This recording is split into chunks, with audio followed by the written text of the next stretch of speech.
tropical storm na si Emong, ayon sa aking tropical cyclone sector, halos patawid na ito ng Apayao mula Abra ngayong kasalukuyan.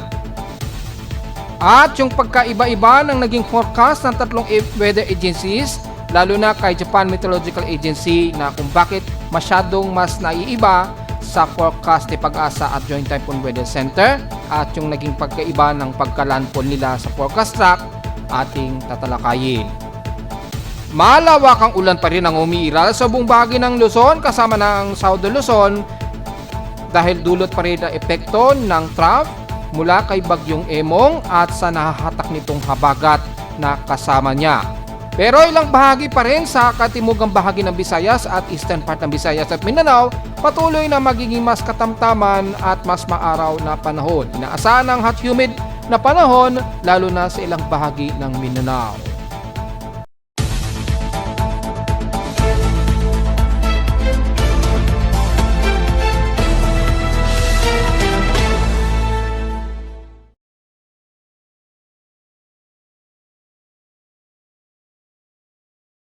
Hello, good morning mga folks. Welcome po muli sa ating daily weather bulletin at analysis para sa araw ng Biyernes, July 25, 2025. Ang oras nating Boss Mike may maga ay alas 11:35 na ng umaga.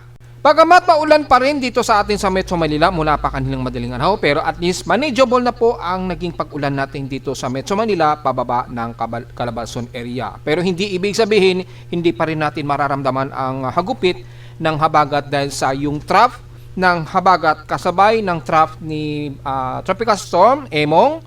Nasa Tropical Storm category na siya sa aking Tropical Cyclone sector, pero inuwan ko lang kung sasabay na si Pag-asa, pero sa ngayon ay nasa under severe Tropical Storm pa rin sa analysis ni Pag-asa ngayon magtatanghali. Since 11 o'clock na, baka binaba na rin nila sa Tropical Storm itong si Emong. Pero expected yan, maglalaro yan dahil humina na nga po dito sa akin.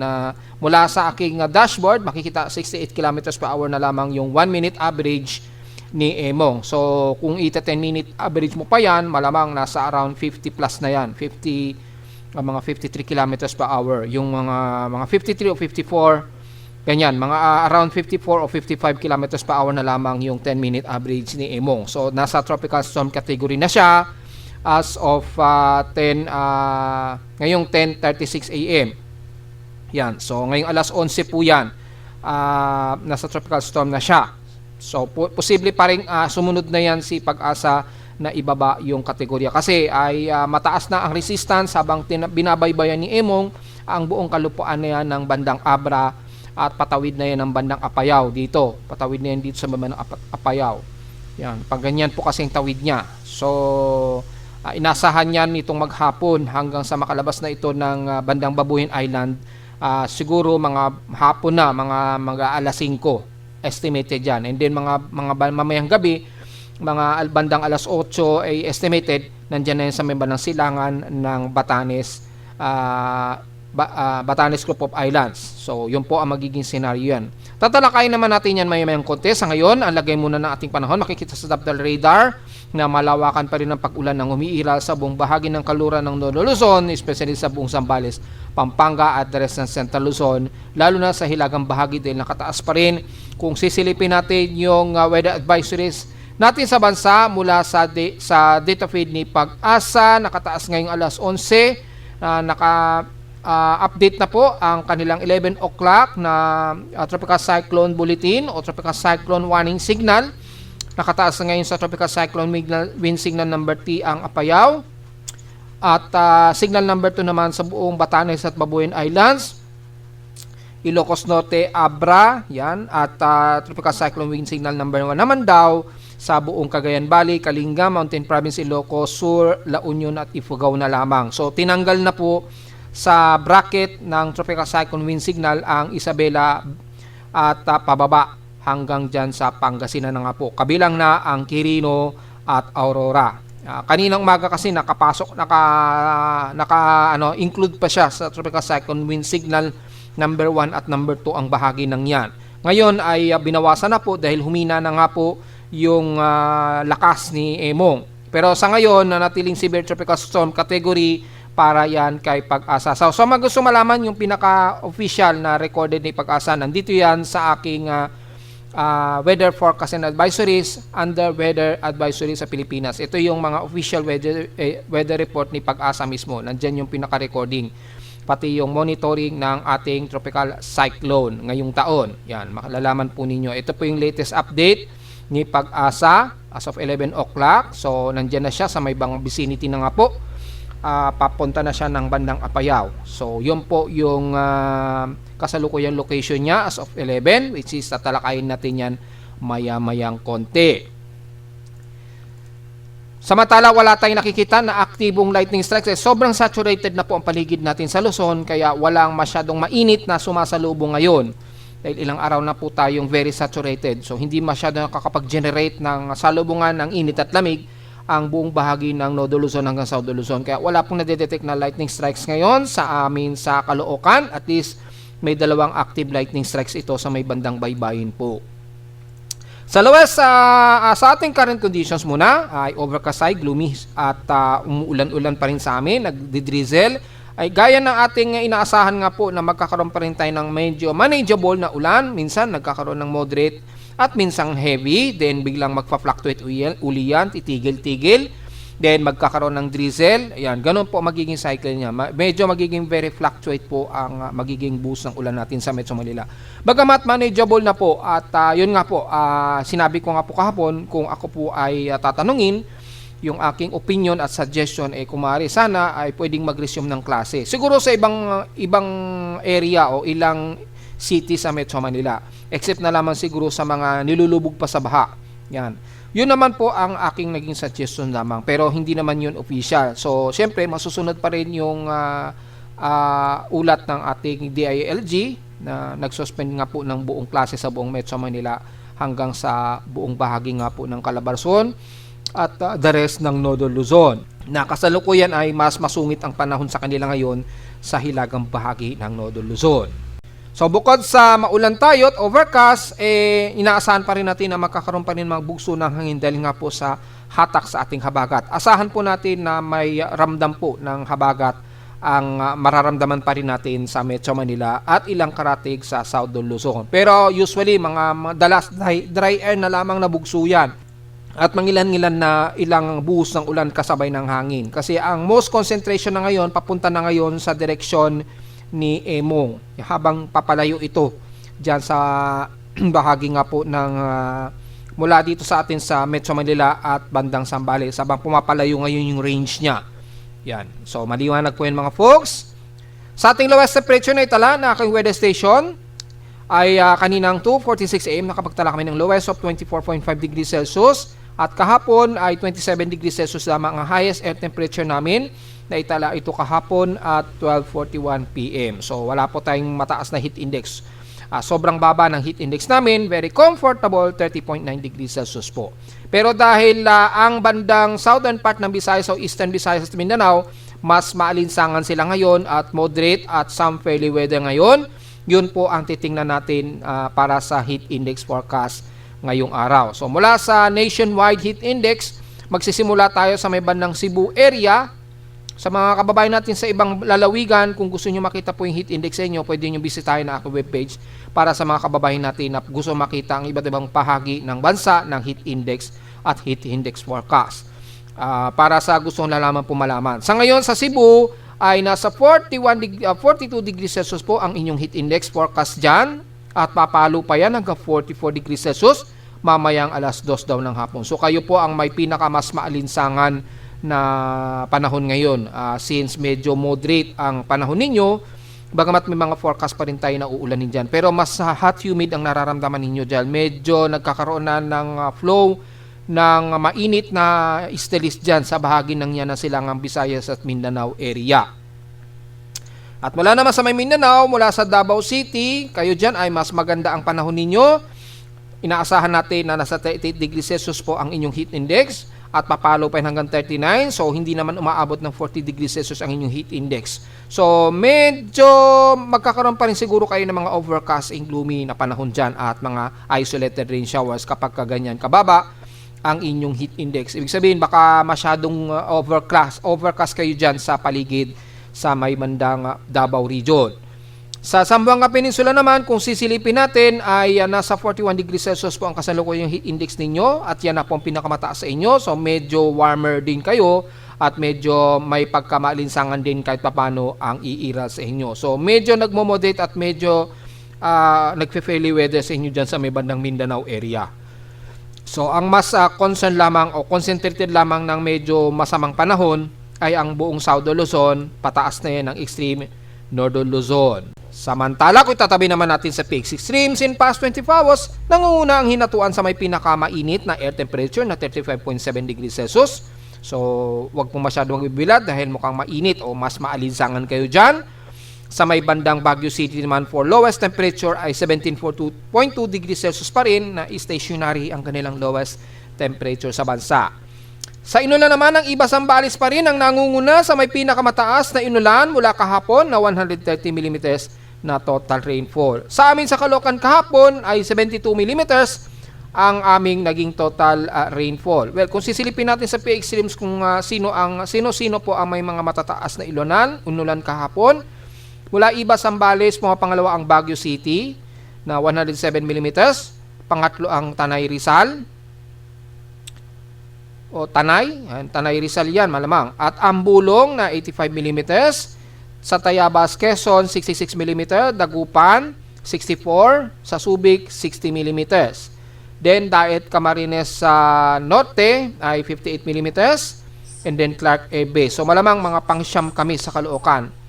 Kung sa bandang Clark A Base 57, ay hindi, 70 plus kami. Teka, double check lang namin. Sino ba yung nasa range of 7? Pang-5 ang Tayabas. So baka pang-5 kami at pang-6 ang Tayabas.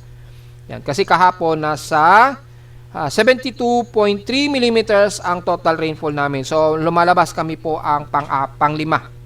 And then pang-6 na po yung Tayabas. So yung pang-5 kami sa Caloocan na may total of 72.3 mm na total rainfall. Ngayong araw ay 55.8 mm na ngayon ang kasalukuyan naming total rainfall sa Caloocan. So, sa loob ng 7 araw, nakaka 862.8 mm na kami. Sa buong month of July, ay pinakamataas na ang 1,329.3 mm na po ang total rainfall namin sa Caloocan ngayong month.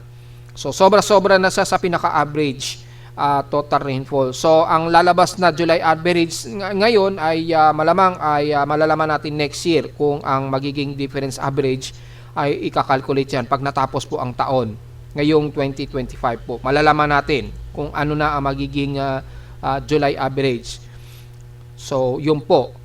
Kung mahihigitan na niya ang July average namin sa Caloocan ngayong taon kumpara ng mga nadaang taon po. Malalaman natin yan in the end of year 2025 pa. Samantala sa ating outside humidity, well, very saturated pa rin tayo, highly concentrated of humidity, 97% at bumaba ito ng 1% since last hour. Bahagya na po tumataas ang atmospheric pressure namin. Kahapon ay pinakamababa na ay nasa 998 hectopascals po, yung pinakamababa namin since kahapon po yan ng 2:53 PM. Ayan o. 998 hectopascals. Yun po yung pinaka-lowest na naitala namin sa Caloocan. Yan. At ang pinaka-kasalukuyan naming atmospheric pressure, 1,002 hectopascals, and steady ito since last hour. So, hindi pa umabot sa pinakamababa, di gaya ng mga nagdaang bagyong Krising na umabot kami sa pinakamababa na 996 hectopascals. Yan ay mula kay bagyong Krising. Siya ang nakapagtala ng pinakamababang recorded noong July 19 pa rin. So si Krising pa rin yung mas mababa ang atmospheric pressure. Yan, base dito sa huling record ng aking barometric pressure. High tide, low tide status, gaya na ating sinabi, within 3 days po, aabot sa 1.5 meters po ang taas ng ating sea level. So maximum high tide po tayo. Asahan natin na mabaha. Mabilis po kayong bahain sa mga low-lying areas na inuulan po, ha. So take note yan, at kung maaari sa mga lugar ninyo na maapektuhan ng pagbaha, medyo lumikas po muna dahil sasabay pa po sa napakatinding high tide po na mataas ang magiging sea level at 1.5 meters po ang taas. So medyo delikado po. At sa mga papalaot, delikado pa rin po malaot dyan sa buong extreme North Luzon. Asahan na po natin dahil nandyan po si Bagyong Emong. At inasa natin na aabot yan sa hanggang 2.5 meters ang taas ng alon. Pero sa may bandang katimugan naman, medyo okay na po tayo.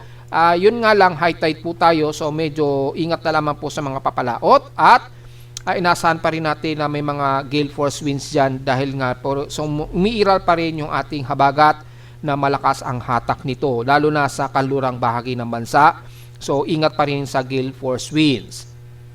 Sa ating almanak naman, sumikat ang haring araw kanina 5:37 AM at inasahan lulubog po ito mamayang 6:27 PM. New moon po tayo, so diretso agad tayo sa ating local weather outlook para ngayong weekend na darating. Ay maulap pa rin ang ating maghapon, very saturated pa rin ang paligid at asahan pa rin na maulap ang panahon natin maghapon po yan. So expected po yan, highest and lowest temperature expected maglalaro 28 to 29 degrees Celsius and lowest temperature expected naman ay nasa 25 to 26 degrees Celsius.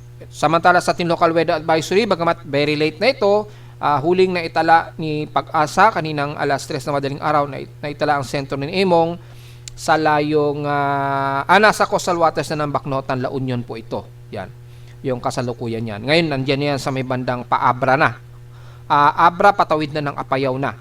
Maximum sustained wind 120 km per hour. So under nasa typhoon category pa siya ng mga oras na ito. Ngayon hindi na, mga mababa na yan.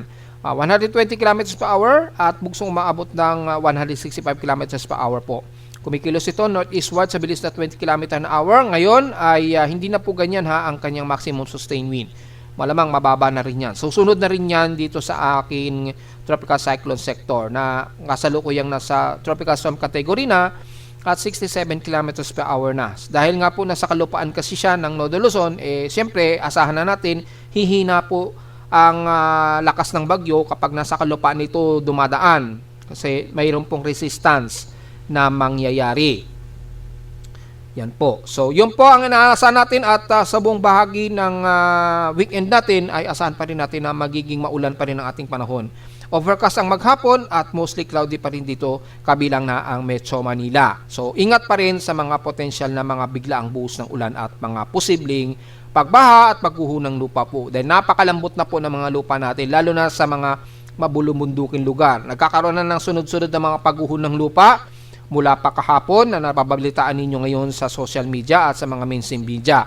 Kaya paulit-ulit naming paalala sa mga mabulong-bunduking lugar, kung kayo ay nakatira po, kung maaari ay medyo layo-layo po muna kayo. Kung maaari, punta muna kayo sa malapit na evacuation center para maiwasan na biglang magkaroon ng sudden na pagguho ng lupa. Dahil sobrang lambot talaga ng lupa dahil ilang araw na po tayo na sunod-sunod na inuulan po. Kaya napakalambot niyan at delikado kapag may mga kababayan tayo nakatira pa rin sa gilid ng bundok or dyan sa baba na katabi ay mga mabulong-bunduking lugar. Yun po ang medyo delikado po.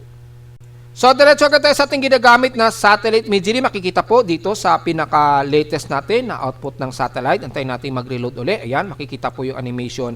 Ang sentro na ngayon ni Emong. Ayan, nandito na siya sa may bandang Apayao na. So, makikita natin ang buong Ilocos region hanggang Ilocos Sur hanggang La Union kasama na. Hanggang Benguet ay nakakaranas pa rin sila ng matinding mga pag-ulan at may bugso pa rin ng hangin. Yan o. Heavy rain to some violent rain showers pa rin ang inaasahan nila dyan at malakas na force winds na lumalagpas pa rin ng more than 70 km per hour.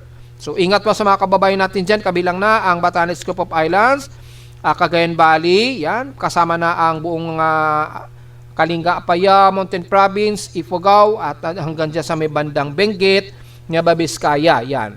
Bagamat ay ibinaba na sa Tropical Cyclone Wind Signal number 1 ang ilang bahagi nito ng bandang Cagayan Valley, yan, hindi na masyado isinama ang Pangasinan. Dito sa sakop pa rin na kung saan ay umaabot pa rin sa Tropical Cyclone Wind Signal number 2, kabilang na ang Ilocos Sur, Kalinga, yan, at Mountain Province.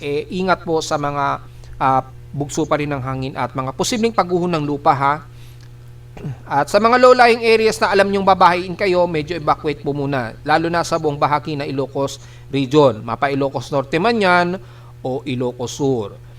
Patuloy pa rin na makakaranas ng pag-ulan ang buong Pangasinan at Zambales hanggang dyan sa may bandang Pampanga. So the rest ng Central Luzon pa rin. Makakaranas pa rin kayo ng mabugsong hangin kabilang na ang buong Quirino at Isabela area. Pababa na yan ang bandang Gapan, so magiging overcast at maulap pa rin tayo at bugso ng hangin. Dulot naman ng trough ni Emong kasabay ng nahahatak na habagat. Yan. Mula dito sa bahagi ng Metro Manila hanggang Calabarzon area ay makakaranas pa rin tayo ng trough at kasabay ng nahahatak sa habagat. Ayun nga po, yung nagbi-build up na habagat na ito dito sa may bandang timog kanluran ng bandang Occidental Mindoro hanggang Palawan po. Magbubugso po yan ang malawakang pag-ulan pa rin. Kabilang na ang Calabarzon, Mimaropa, yan, hanggang sa ilang bahagi ng west portions ng Visayas. Especially dyan sa may bandang Antique. Yan, Antique sa Panay Island at the rest ng bandang South Luzon po. Mula Romblon, Marinduque hanggang Masbate. Asahan pa rin ang maulap at maulan pa rin ang iiral sa buong bahagi ng Laguna. Kabilang na ang Lucena, pababa ng buong Quezon Province at ilang bahagi ng Camarines Region. Especially Camarines Norte, Camarines Sur at mga kalat-kalat pa rin ng pag-ulan, maulap at mga ilang bugsuan pa rin ng medyo hangin, dala ng ating habagat o monsoon trap dyan sa buong Camarines Sur hanggang Legazpi at Sorsogon na po yan. Bagamat at least dito sa inyo, medyo mas katamtama na, medyo unti-unti nag-improve whether na kayo dahan-dahan dyan sa buong Bicol region po.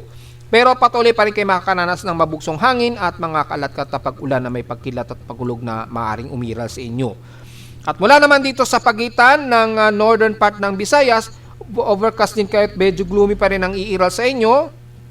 So, i-load natin Himawari site ni Pag-asa. Sana hindi lagi o delayed. Ayan, okay naman po. Makikita natin ang kalat-kalat pa rin na maulan dito sa bahagi ng Bicol region. At sa hilagang bahagi ng Visayas, lalo na sa kalurang bahagi ng Antique, asahan pa rin ang mga ilang moderate to heavy rain showers ang iiral sa inyo dyan. Ganon din sa bahagi ng Masbate po, Pagitan, at diyan sa may bandang northern part ng Samar, ilang bahagi ng northern part ng Bogo, diyan sa may bandang Sako pa rin ng Cebu. Yan, magiging kalat-kalat pa rin ang mga pag-ulan ninyo dyan at expected pa rin ang mga pagkidlat at pagkulog po. So, activate natin yung heavy rain potential. Kung may heavy rain potential pa rin kayo dyan sa may bandang Visayas, yan, tingnan natin mag-load itong ating satellite imagery. Yan, makikita natin mostly mga light drizzle rains to moderate ang medyo iiral sa inyo sa may bandang Northern Visayas. Ganon din sa bahagi ng Negros Region at Cebu, at least dito sa may bandang Cebu, Bohol, Leyte o Southern Leyte at Eastern Samar Region, at least medyo nagmo-moderate at panahon ninyo dyan. Medyo moderate, so medyo may pagsikat po ng araw sa inyo dyan. Nakakasilip po yung haring araw sa inyo dyan.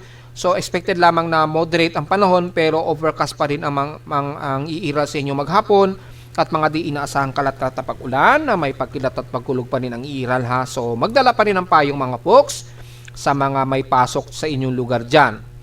At sa bahagi naman Mindanao, mas moderate and fairly weather po kayo dyan. Ayun, halos kakaunti lamang, mga ilang partly cloudy lamang ang umiiral dito sa may bandang Zamboanga Peninsula. Pero magiging maganda po ang panahon ninyo at mga ilang forecast lamang na magkakaroon kayo ng mga isolated rain showers o afternoon showers po sa hapon at mga potentially isolated rain showers sa gabi at madaling araw. Moderate to fairly weather ang buong bahagi ng Sorsogon area at ilang bahagi ng Davao Region. Yan, mapa Davao del Norte man yan at hanggang sa may bandang Davao de Oro. Asahan pa rin ang moderate to fairly weather, so mas maaraw po at medyo maalinsangan po ang magiging panahon po ninyo dyan ha. Kabilang na ang Bukidnon at eastern portions ng Mindanao. So wala namang magiging problema sa buong bahagi po ng Mindanao dahil mas maging maganda po ang panahon ninyo dyan at mas maaraw, kaya lang asahan po ang mas maalinsangan na panahon sa inyo sa bandang Mindanao, especially sa buong bahagi nga po ng Davao Region. Hindi kagaya sa amin sa Luzon na mas masungit pa rin at makakaranas pa rin kami ng pag-ulan, kabilang na ang buong Palawan o buong Mimaropa ha, na makakaranas ng mga heavy rain showers, especially dyan sa may bandang Occidental Mindoro hanggang Coron at El Nido. So expected po yan ha. Ingat po sa mga kababayan natin dahil tuloy-tuloy pa rin iiral ang mga pag-ulan, bunsod pa rin ng monsoon trough at yung nahahatak sa ating habagat sa Timog Kanluran patungo dito kay Emong, kay Bagyong Emong na ngayon ay nandyan na sa may bandang extreme Northern Luzon. So diretso agad tayo sa ating ginagamit na computer-generated tropical cyclone sector ngayong tanghali na, alas 12 na po ng tanghali.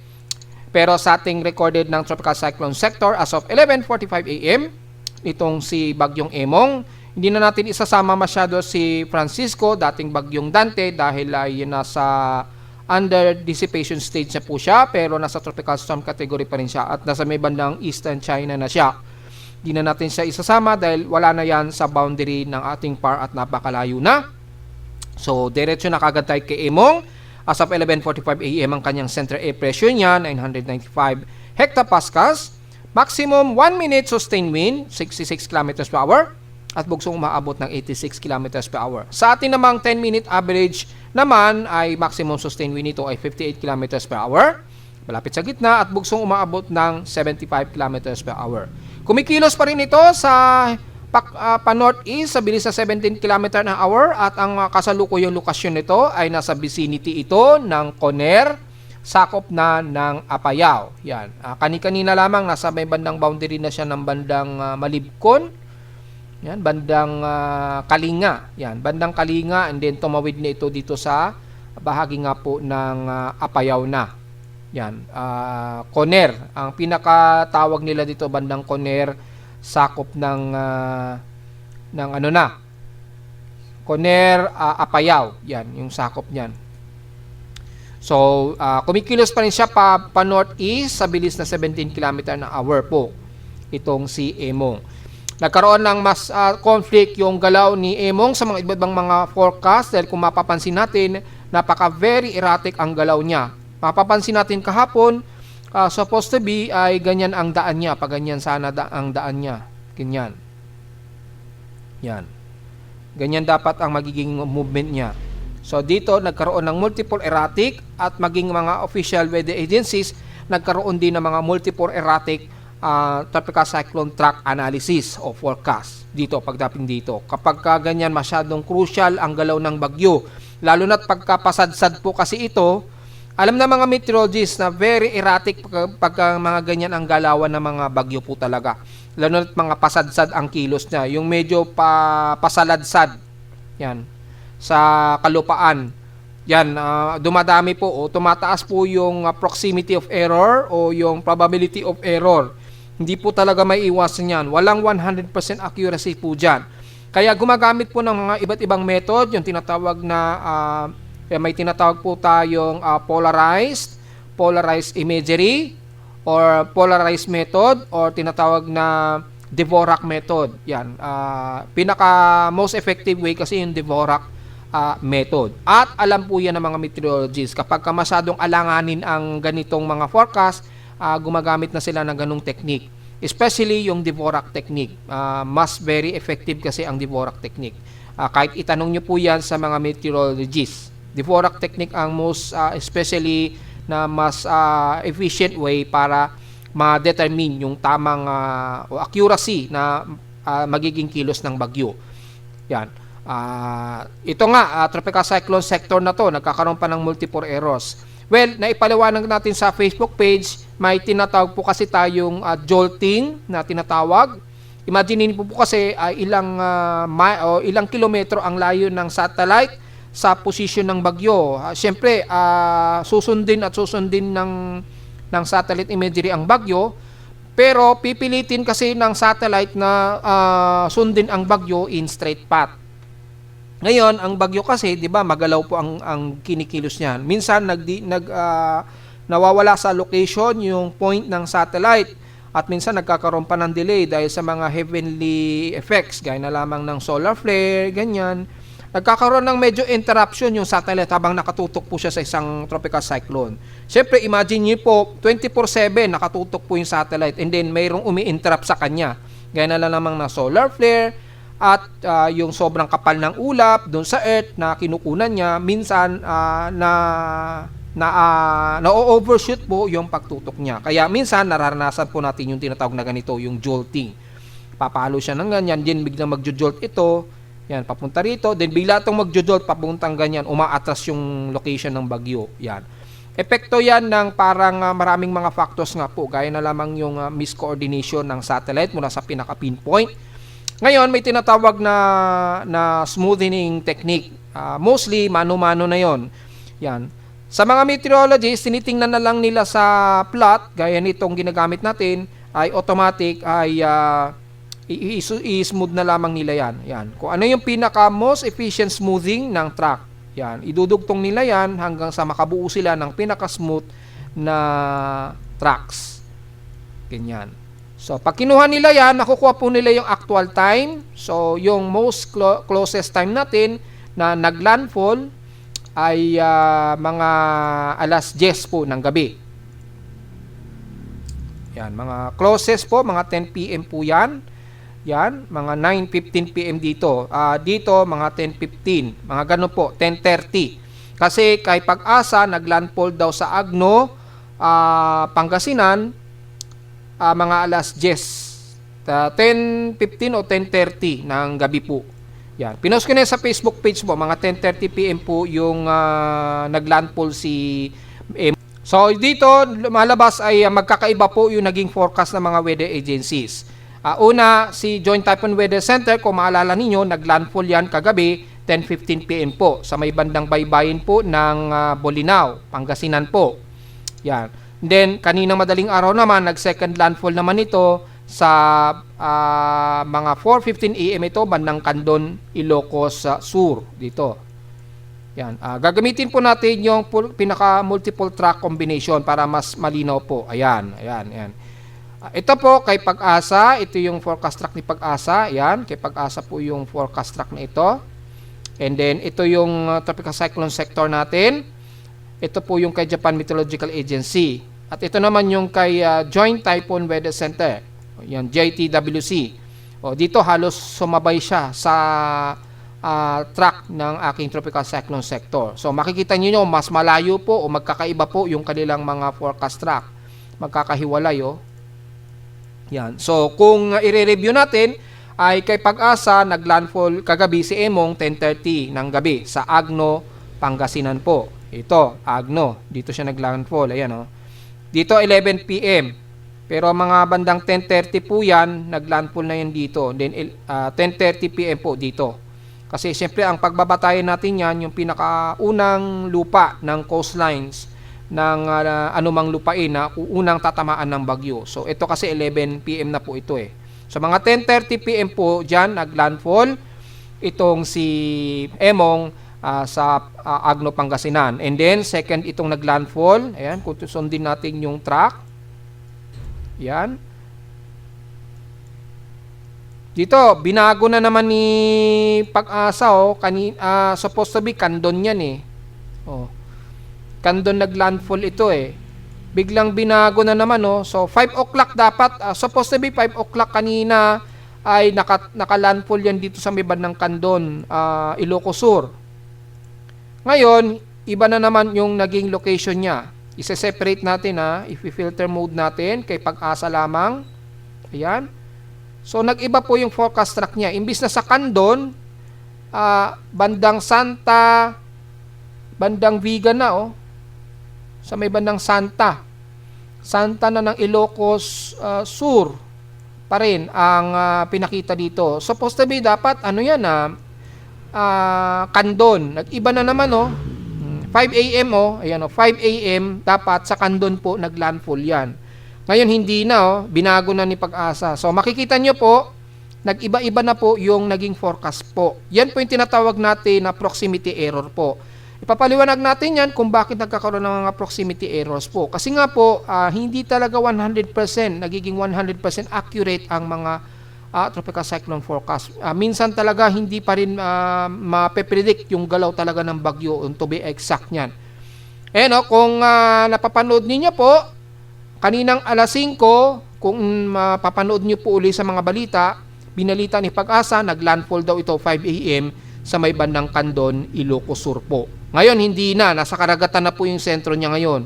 At naglandfall na siya dito sa may bandang Santa, Ilocos Sur na. Halos bandang Biga na, Ilocos Sur. Yan po ang binago. Nagbago na naman yung forecast track niya. Napansin nyo po yung difference?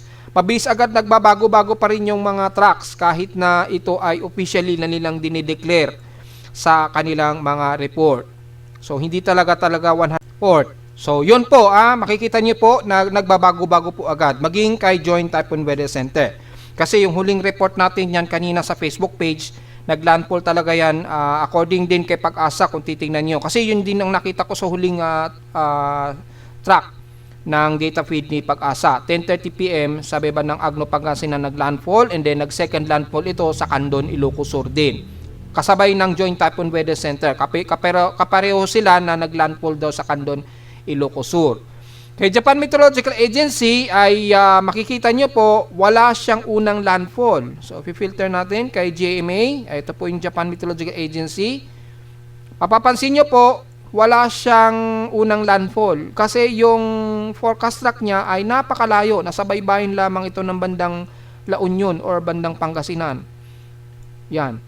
Kung susundin natin yung forecast track ay naglandfall na agad ito sa may bandang bandang Cabugao o San Juan. Medyo nag-adjust na rin ng forecast itong si Japan Meteorological Agency. Medyo na-adjust na rin yung kanilang tracks. Supposed to be bandang bandang Santa Maria, yung unang report ko. Santa Maria, Ilocos Sur, kaninang 5:15 AM supposed to be naglandfall yan. Ngayon, nag-iba na, nandito na sa may bandang Sinait. Sakop pa rin ng Ilocos Sur. Yun po yung lumalabas. So, lahat sila nagbago ng adjustments ng mga track forecast. Pero mapapansin nyo po, walang unang landfall na ipinapakita si Japan Meteorological Agency. So, hindi natin alam kung ano ang naging basihan ni Japan Meteorological Agency, bakit hindi ito sumunod sa track ni Pag-asa na supposed to be landfall din siya dito sa may bandang Agno or bandang Bolinao, Pangasinan. Ang layo nung track ng kay Japan Meteorological Agency. Napakalayo sa iba't ibang mga weather agencies natin. So, kompleto po tayo. Kaya, importante talaga na meron tayong iba't ibang mga tropical cyclone forecast ng mga iba't ibang mga weather agencies. Kasi nga po, may mga pagkakataon na nag-iiba-iba po talaga yung kanilang mga forecast analysis. Kaya gumagamit po tayo ng tinatawag na combination. Pinagsama-sama natin ang lahat ng tatlong agencies at pwede rin natin makita ang solo-solo nila na tropical cyclone forecast track para makita natin yung pagkakaiba nila, di ba? Yan, ito naman kay Pag-asa, yung data feed ni Pag-asa. Yan, makikita ninyo. At kay Joint Typhoon Weather Center. Ito naman yung kay Joint Typhoon Weather Center. Makikita nyo po sa may bandang Bolinao naman naglandfall ang track ni Joint Typhoon Weather Center. Kay Pag-asa sa Agno, di ba? Yan. Kasi nga po na yung pinaka-center ay ni Emong kasi medyo malawak talaga, mga around 65 to 100 km yung layo. Masyado talagang malawak kaya yung error talaga ng eksakto kung saan talaga naglandfall ay malawak din. Kaya ganyan ang lumalabas talaga. Hindi talaga pare-pareho po. Parang earthquake din yan. So, yun po. Ipapaliwanag natin kung bakit po. Meron tayong ipapakita na mga ibang basis kung bakit nagkakaganon yung mga forecast minsan. Lalo na't very erratic. So, yun po. Pero kung yung mga kilos ngayon, kasalukuyan na ngayon kasi nasa may bandang Apayao na ngayon kasi yung sentro ni Komay or ni Emong. Makikita natin yung forecast track nila, inaasahan na nandito na yan sa may bandang karagatan po ng babandang Babuyan Islands, mamayang hapon nga po, mga bandang alas 5 siguro yan. At bandang east portions na yan ng bandang Batanes Group of Islands o Basco Batanes. Mga bandang gabi na po ito, mga mag-alas 8 ng gabi siguro or bandang Basco Batanes. So at least maliwanag po yan at makikita natin yung probability of uncertainty ng track base rito Ayan, nandito yan sa may bandang Apayao at e-exit ito. Yan, ito yung pinaka-main track dahil magkakaiba pa rin ang forecast track ng tatlong weather agencies. So ito po yung kay Japan Meteorological Agency, ito yung kay Pag-asa at ito kay Joint Typhoon Weather Center. Makikita nyo magkakaiba po yung forecast nila. medyo malayo-layo pa yung mga distansya nila pareho. Ngayon, kukunin po natin yung pinaka mean track para at magiging assurance natin yung cone of uncertainty medyo pasok sa ating ina-analyze. Yan, ito po yung inaasahan natin na magiging forecast track niyan. Yan. So, ina-expect natin yan kung susunod po pero malayo kasi sa output. Ito kasi yung lokasyon ngayon ni Emong. Nandito sa ibaba. Malayo dun sa pinaka-forecast track pero at least nasusunod po yung kay Joint Typhoon Weather Center. Sumasabay siya. Then, kikilos po ito pa northeastward. Yan, paganyan. So, inaasang i-exit ito either, lawakan na natin ha, yung coverage, siguro bandang Abulong or bandang Pamplona. O halos sa Pamplona hanggang Claveria, Cagayan, i-exit ito ng kalupaan itong si Emong. Yan. In-expect natin yan na i-exit yan mga mamayang hapon nga po o bandang gabi po. Siguro bago mag alas 8 ay nandyan na yan sa karagatan ng Claveria, Cagayan or ng Pamplona, Cagayan. Yan, malinaw po yan ha. Either Pamplona, Cagayan man yan, e-exit or bandang Claveria, Cagayan, e-exit. Diyan sa kalupaan nga po ng extreme Northern Luzon, itong si Emong. So at least nilawakan na natin yung coverage, yung cone of uncertainty of error ng magiging exit nitong si Emong ha. Para at least assurance natin na dyan sa mga area na yan ang huling magiging dadaanan ni Bagyong Emong. And then mula mga bandang gabi po ng alas 8, nandyan na yan sa may bandang silangan ng Basco Batanes at inaasahan na natin yan na babaybayin ang silangan ng Taiwan starting bukas po. Dito 8 PM na sa may bandang eastern na siya ng Taiwan. Ayon dyan sa Data Feed Pag-asa. Kay Joint Typhoon Weather Center naman ay sa may bandang silangan pa rin ito ng Basco Batanes. So either way, masunod ito or ito, inaasahan na natin mamayang gabi ay nandyan na yan sa may bandang karagatan nga po ng dulon-dulo na ng extreme Northern Luzon. And then, inaasahan natin bukas ng umaga ay halos nasa may boundary na ito ng Philippine Area of Responsibility. So baka bukas po yan ng umaga. So, expected natin bukas po ng umaga ay e-exit na ng Philippine Area of Responsibility itong si Emong. Ayan o, ito 8 AM po yan o. Nasa dikit na siya sa PAR. So, expected, mga bukas na po talaga ng umaga. Expected daw na e-exit na ng Philippine Area of Responsibility si Bagyong Emong.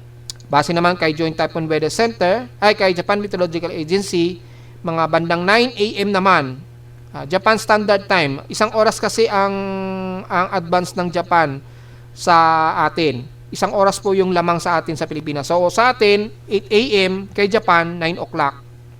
Japan Standard Time. So ibig sabihin lamang yan, kung i-sync natin sa oras natin sa Pilipinas, lumalabas mga alas 8 nga po. O bukas talaga ng umaga, inaasahang e-exit na ito ng Philippine Area of Responsibility itong si Emong. Habang tinatawid nito ang Miyakojima Islands ng Japan, yung prefecture, and then tutumbok ito sa may bandang Naha, Japan. Yan, inaasahan tutumbukin nito ang isla ng Okinawa Prefecture o Naha sa Japan. Yan po yan mga bukas na po yan ng umaga para maliwanag yan mga folks. Ayan pinakadetalye na binibigay natin. Sa ngayon, ito po yung pinaka-actual na himawari floater niya. Yan, makikita niyo po dito ay malawak po yung cone of error niya kaya hindi talaga maiwasan ang pagiging accuracy ng point ng bagyong si Emong talaga. Dumadami ang error kapag ang galaw ng bagyo ay napakalikot o napakalikot o napakaalanganin ng galaw ng isang bagyo talaga. Dumadami po talaga ang percentage of error ng accuracy ng mga forecast.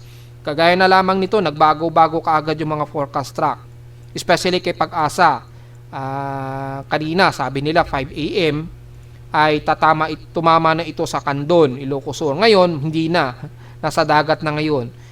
Nagbago na po yung location ng landfall. Bandang Santa na, sa may bandang boundary ng Bigan, Ilocos Sur. Yan po yung lumalabas na changes nila sa mga forecast track. So mapapansin nyo po ay hindi talaga 100% na very nagiging reliable ang forecast kapag ang lagay ng bagyo ay paiba-iba rin. So, ano ba ang rason kung bakit nagkakaroon ng paiba-iba ang forecast sa isang bagyo? Ipapaliwanag po natin gamit ang ating tinatawag na Dvorak technique. So, ang mga meteorologists kasi po ay minsan ay nahihirapan sila i-forecast ng maayos yung isang bagyo, lalo na't malawak yung pinaka-center eye wall niya. So, ang Dvorak technique ang mas effective way para ma-determine yung approximate na mas malapit na point nito. Yan, kung makikita nyo po, ang pinakatumbok nung kagabi ay bandang Bolinao or pagitan ng Bolinao at ng Agno, Pangasinan. Kaya makikita dito, binase siguro nila yung Dvorak technique, i-consider ang Bolinao at Agno sa considering na unang nilandfall ng bagyo. May 90% to 99% proximity error talaga yan. Hindi talaga may iwasan yan. And then, kung mapapansin po dito, yung naglandfall siya, hindi siya sa may bandang Kandon. Alanganin din yung pagitan niya, bandang Kandon yan at dito sa may bandang Bigan, yung pinaka eye wall niya. Ayun o, makikita. May tinatawag sila na DB left quadrant at DB right quadrant. Hindi ko nakalimutan ko anong tawag nila doon. Pero yung technique ng mga meteorologists, ganun po yung pinagbabasehan nila. Gumagamit sila ng DB technique, yung DB side base na rin sa pinakamainit na pressure ng wind force. Then dito sa pinaka-center kinukuha nila yung C, yung center eye. So yun po ang pinaka-effective technique, yung Dvorak, para malaman po natin yung pinaka-effective way niya. At least malinaw po sa inyo dyan na ang Dvorak technique ang mas effective way. Ayun, makikita ninyo dito, hindi siya sa bandang Kandon eh. Pero sakop siya hanggang Kandon, Ilocos Sur. Yan, yung pinaka-mata niya, yan oh. Ito po yung center eye wall, yan. O, ang lawak, 'di ba? Lawak ng center eye wall. Then yung C, yung pinaka-center niya, yan, ina-approximate nila diyan sa bandang 'yan. So ganyan po ang paggamit ng Dvorak technique ng mga ilang meteorologists na gumagamit po niyan. So yung approximate o proximity ng error, malawak talaga 'yan. Umaabot ng mga 65 to 85 km or umaabot pa ng mahigit 100 km. Kapag ganun kalawak, pwede nyo sabihin naglandfall sa Kandon, pwede nyo rin sabihin naglandfall sa Santa Maria, pwede nyo rin sabihin naglandfall sa may bandang yung binanggit ko po kanina sa Santa. Yan. So yung range po ng pinaka C ng Dvorak technique, maabot yan hanggang dito sa may bandang Kandon. Yan, ganyan. Yan, yung C, yung center point na approximate. At yung error po malawak. Mula rito hanggang dito po yan. Yan. Kaya mapapansin nyo, pabago-bago yung mga forecast nila. Kaninang 5 AM, sinasabi ni Pag-asa, naglandfall daw ito dito sa Kandon. Ngayon, iba na. Nasa Santa naman. Ngayong tanghali, binago na nila. Kasi nga po, malawak talaga yung pinaka center eye wall ng Dvorak technique na ginagamit nga po. So, yun po yung explanation po dyan ha. Kaya very efficient gamitin ang Dvorak technique. At kahit itanong ninyo yan sa mga professional meteorologists, sasabihin nila sa inyo, yes, tama na Dvorak technique ang most efficient way. Meron pang isa which is digital na po ito, yung tinatawag na polarized monitoring. Ito, courtesy to CIMS. Gamit ang polarized, ito yung pinaka-stabilizer para makita po yung pinaka-central ng bagyo na uninterruptible siya. Stabilized movement po yan. So, kung makikita nyo po yung stabilized movement, makikita nyo po base sa pinaka-Dvorak technique. Tingnan mo iintayin natin kasi 24-hour ito yung animation run niya. Yan. Pagdating po dito, makikita nyo po ang pinaka-center eye wall niya, malawak po, abot hanggang Bolinao at Agno, di ba? Yan. Tapos, ang pinagbasihan ng Japan Meteorological Agency, kung ano yung mas mataas na threshold, yung brightness ng horizontal. Yan. Ang tawag nila dyan yung horizontal polarization. Siguro, pinagbasihan ni Japan Meteorological Agency, kung ano yung mas brightest, yun yung pinaka-sentro.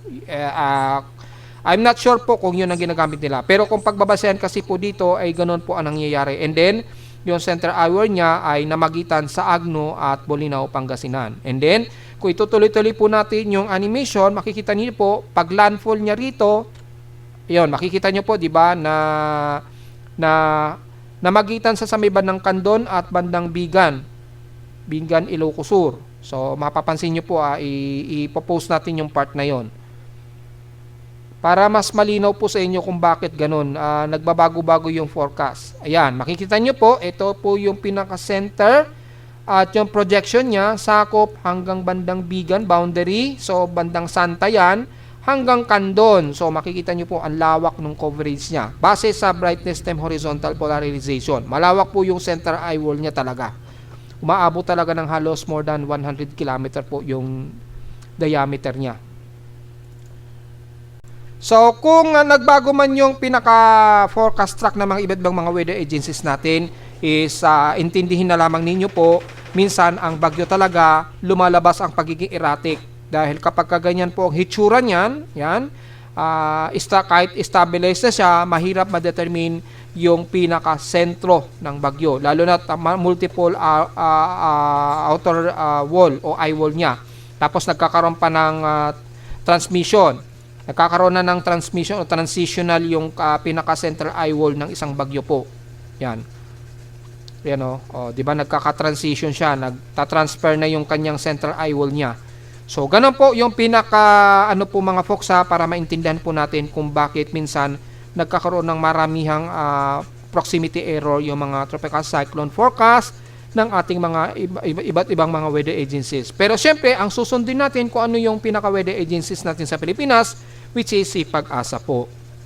Pero kung ikukumpara nyo sa ibang weather agencies, maging sa tropical cyclone sector natin, ay considering is deviation na rin ng magiging official ng magiging tropical cyclone track. Depende yan sa iba't ibang mga weather agencies po. So, ganun po talaga mga folks. So, sa loob ng 24 oras, so sa susunod ng 24 oras, itong si Emong ay mananatili na lamang siya sa pagiging tropical storm category, base na rin sa mga forecast track na ito. Yan, tropical storm na rin siya mula mamayang gabi po, according sa kanila. Pero ngayon pa lamang, tropical storm na siya Humina na rin talaga si Emong dahil na habang nandito yan sa kalupaan, inaasahan talaga na hihina ng husto yan si Emong. And then, bago pa umexit ng Philippine Area of Expansibility daw, asahan daw na bababa na ito sa tropical depression bukas, bago ito umexit ng Philippine Area of Responsibility. So, yun po pinaka-analysis natin, maging dito sa pinaka-spaghettios forecast charts, ganun din ang nakikitaan dito. Samantalang kay Dante is wala na po at hindi na natin siya isasama dahil napakalayo na talaga niyan sa atin sa Pilipinas. So, mula naman sa ating tropical cyclone assessment monitoring, kung mayroong bang susunod kay Emong pagka-exit niya bukas ng umaga sa ating Philippine Area of Responsibility. Since yung binabantay nating isa si 12W, malabo ang tsansa niya na pumasok ng ating Philippine Area of Responsibility. Kikilos yan pahilaga. Ayon na rin sa aking mga report ng mga nakarang araw. Wala sa computer models, makikita natin pahilaga ang magiging kilos pa rin itong si 12W. So wala tayong magiging significant na magiging problema na lamang kay 12W. Yan. Depende sa magiging lakas niya kung magagawa pa rin niyang makahatak sa ating habagat. Pero sa ngayon, si Emong pa lamang ang magpapahatak sa ating habagat hanggang sa ito'y umexit ng par bukas. So far, after nyan ay wala tayong nakikitaan na susunod. At dito papasok po yung forecast ng katapusan po ng July, binanggit na natin yan kahapon, hanggang sa unang linggo po na Agosto ay magkakaroon na tayo ng way below average rainfall po. Mga July 30 po yan hanggang unang linggo ng Agosto. So mukhang dito magiging maalinsangan na naman tayo. Yan, tuloy-tuloy po yan. Actually, ngayong hapon nga po, unti-unti, nag-i-improve weather condition na po tayo dito sa Metro Manila. Pababa medyo nag-i-improve na. Magkakaroon lamang tayo ng biglaang bugsuon ng ulan, bunsod pa rin ng habagat na nahahatak ni Emong. Pero pagpasok ka po ng July 30 hanggang August 5 daw, according sa Global Traffic Hazard Outlook, uulitin natin, magkakaroon tayo ng below average rainfall po. At least mga 50 to 65%. Mataas po yan sa bahagi nga po ng South Luzon, kabilang na ang buong bahagi ng Visayas at Mindanao. So, yun po ang malinaw dyan. So, kasama ang Metro Manila sa maapektuhan daw ng mababang average rainfall. Bago matapos o huling araw po ng July hanggang sa unang linggo po ng Agosto po yan. Yan po ang nasisiguro natin, pero yung susunog na posibleng bagyo mula kay ECMWF wala rin tayong inaasahan dito. At unti-unti magkakaroon na ng improved weather condition ang katimugang bansa kabilang na ang South Luzon. At mukhang dito magkakaroon na ng slowly paghina ng habagat o magkakaroon tayo ng posibleng weakening ng ating southwest monsoon po. Kaya magkakaroon tayo ng below o way below average rainfall po sa katapusan po hanggang unang linggo ng Agosto po.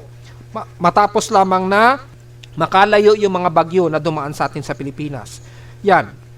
So lalakas po muli yung easterlies at wala tayong nakikitaan so far na ITCC development hanggang July 27 na yan hanggang sa July 30 po. Base dito sa ating forecast ng ECMWF, kay NABGEM naman ganun din na pinapakitaan. Mukhang magkakaroon tayo ng pamamahinga sa ating southwest monsoon nitong katapusan po ng July, starting July 30 hanggang unang linggo ng Agosto. Yan, makikita na rin dito. Starting 26 to 27, yan, huling linggo na po yan, next week, o this coming week, mukhang magkakaroon na tayo ng mas maalinsangang panahon na hanggang sa magkaroon tayo ng way below average rainfall sa unang linggo ng August. Yan po. Wala pa tayong nasa na may susunod kay Emong after nyan. Mula naman sa ating global spectral model, makikita natin na after lumayo yung mga bagyo, ay mukhang numinipis din ang daloy ng ating habagat. Ayan o.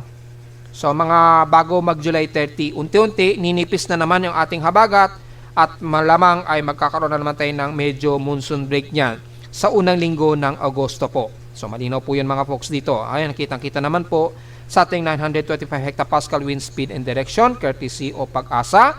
Sa mean sea level pressure naman ay dahan-dahan ay medyo tataas na ng konti yung ating atmospheric pressure habang lumalayo ng husto o nawawala na po yung mga low pressure area sa hilagang bahagi ng ating bansa.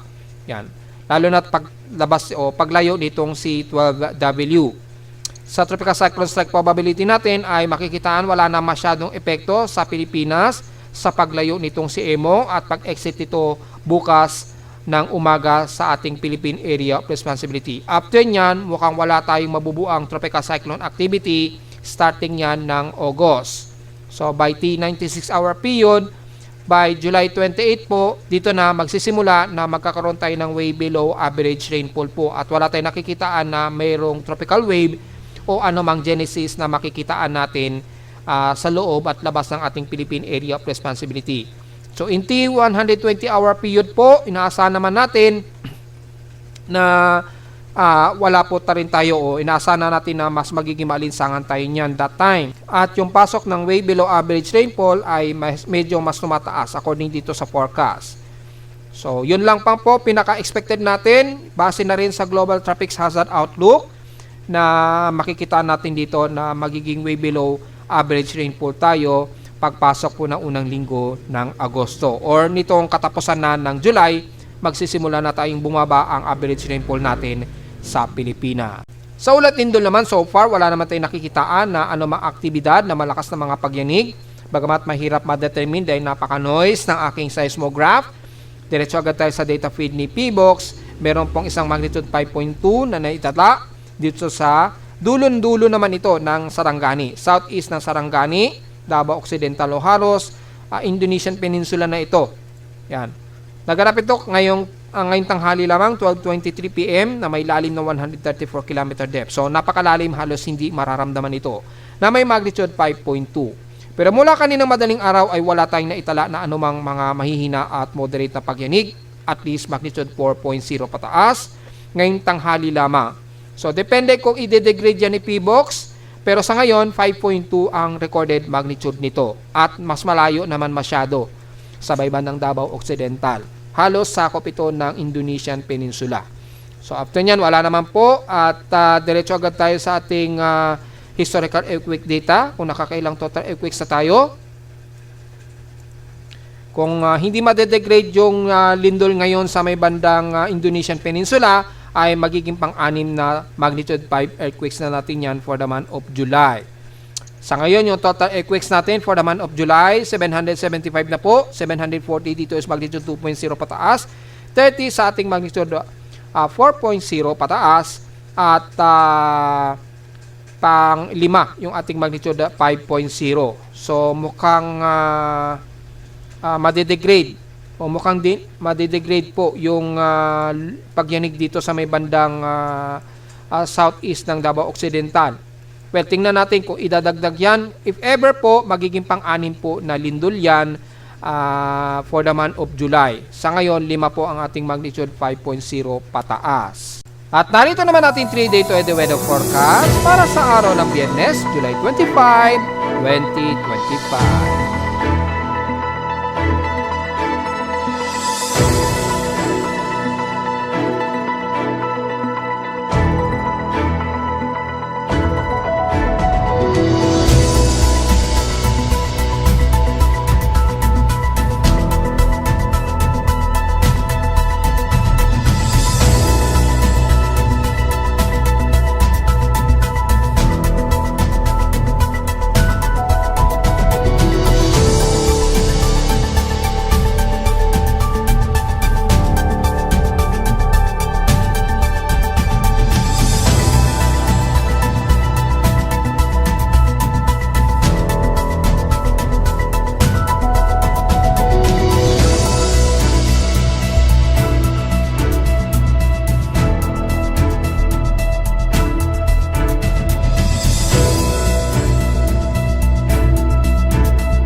At hanggang dito na lang po ating daily weather bulletin at analysis para sa araw ng Biyernes, July 25, 2025. Huwag mo kalimutan na mag-like, share, subscribe po sa ating YouTube channel at visit lamang anytime sa ating website na www.bimoweather.com para sa iba pang detalye nyo. Gusto nating malaman na hindi natin naiulat ngayong maga at ngayong tanghali? Well, typically, unti-unti magiging improved weather condition na sa Metro Manila at pababa. Except na lamang mula dyan sa may bandang Central Luzon pa rin pataas sa medyo masungit pa rin ang panahon. At hindi pa rin mawawala ang mga buhos ng ulan sa Metro Manila, bunsod pa rin ang umiiral na habagat at trough. At visit naman sa ating website sa gusto malaman pinaka-dynamic events mula sa reading ng aking weather station sa Caloocan at sa data feeds mula sa iba't ibang weather agencies. Maraming salamat po mga folks. Mag-iingat po ang lahat sa extreme Northern Luzon at magandang tanghali na po sa ating lahat.